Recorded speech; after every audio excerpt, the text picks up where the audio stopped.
Shalom, shalom! Olá, meus irmãos. Eu sou o capelão Alexandre Costa e antes de darmos início a essa nossa reflexão, eu quero te convidar a inscreverem-se em nosso canal no YouTube, A Palavra de Deus Cura 3395, a curtirem e também a compartilhar as nossas reflexões e ative também o sininho das notificações. E o título desta nossa reflexão é Onde você vai estar?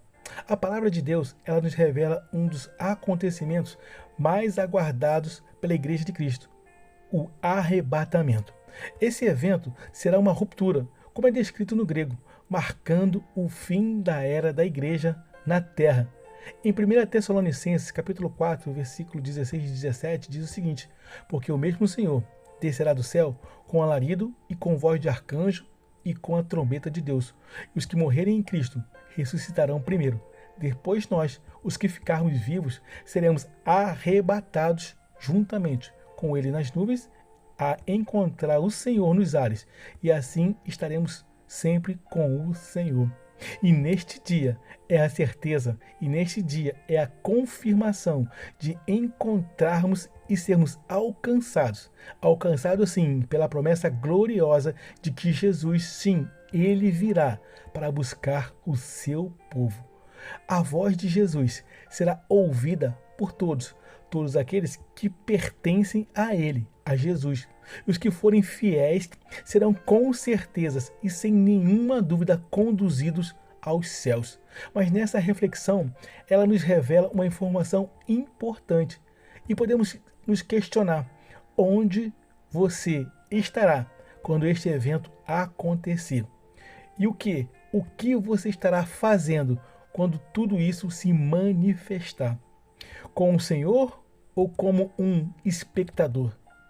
Em um texto desta nossa reflexão, podemos extrair pelo menos 3 lições importantes para a nossa vida.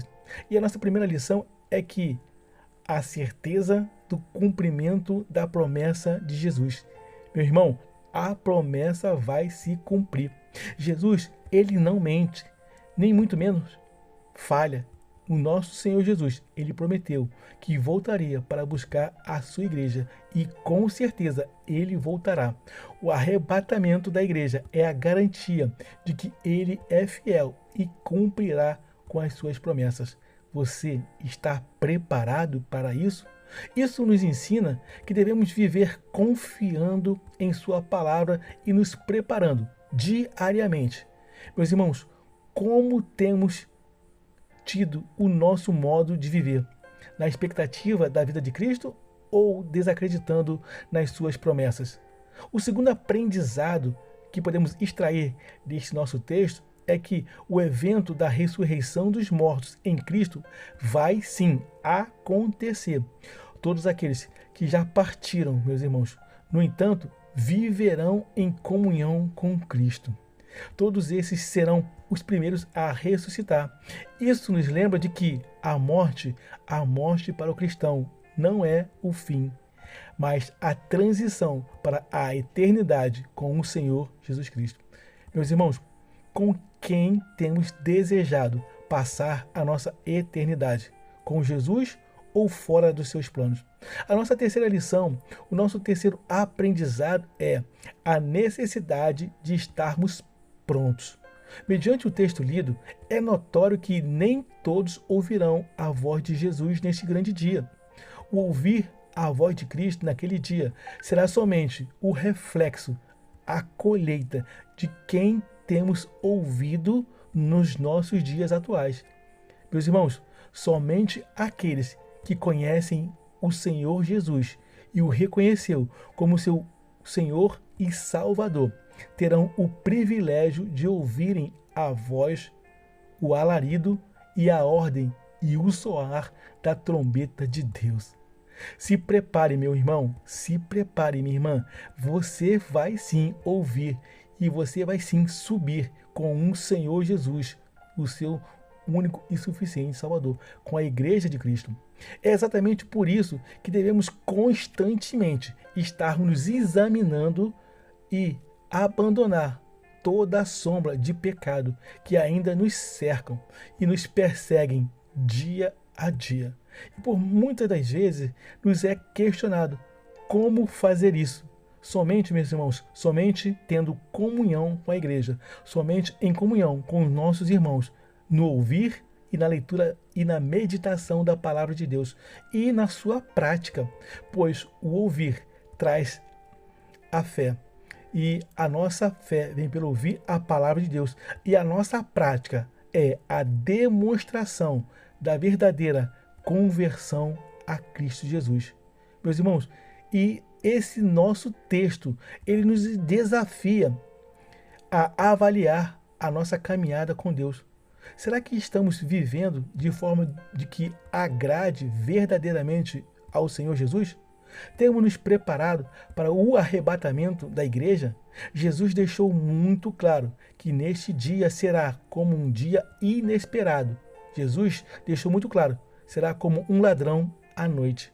Em Tessalonicenses, capítulo 5, versículo 2, diz o seguinte: porque vocês sabem perfeitamente que o dia do Senhor vem como ladrão à noite.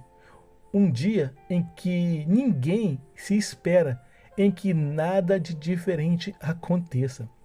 Meus irmãos, não é momento de procrastinação.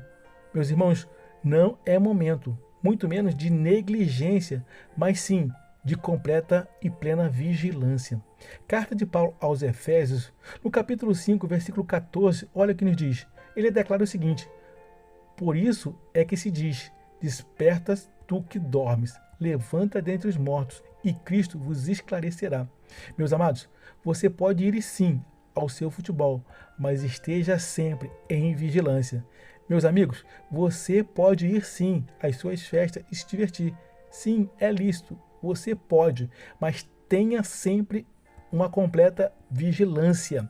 Meus irmãos, você pode comprar, você pode vender, pode casar-se, mas, no entanto, mantenha-se sempre em completa vigilância, pois a qualquer momento a igreja poderá ser chamada pelo seu dono e você não pode ficar de fora.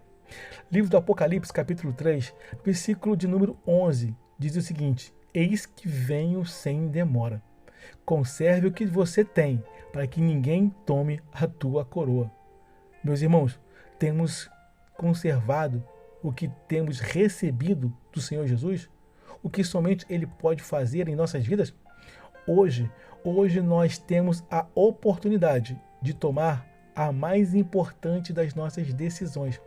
Reconheça o Senhor Jesus como seu único Senhor e Salvador. Entregue-se a Ele e viva em comunhão com o Espírito Santo de Deus. E assim no dia do arrebatamento, você ouvirá a voz do Senhor e estará entre aqueles que serão conduzidos à glória eterna. E como iniciamos a nossa reflexão, agora refazemos a nossa pergunta: onde você vai estar quando o Senhor vier buscar a sua igreja? Amém, meus irmãos? Guarde essa reflexão em seu coração. Eu quero desejar a todos uma jornada abençoada e feliz. Eu sou o capelão Alexandre Costa. Shalom, shalom, graça e paz.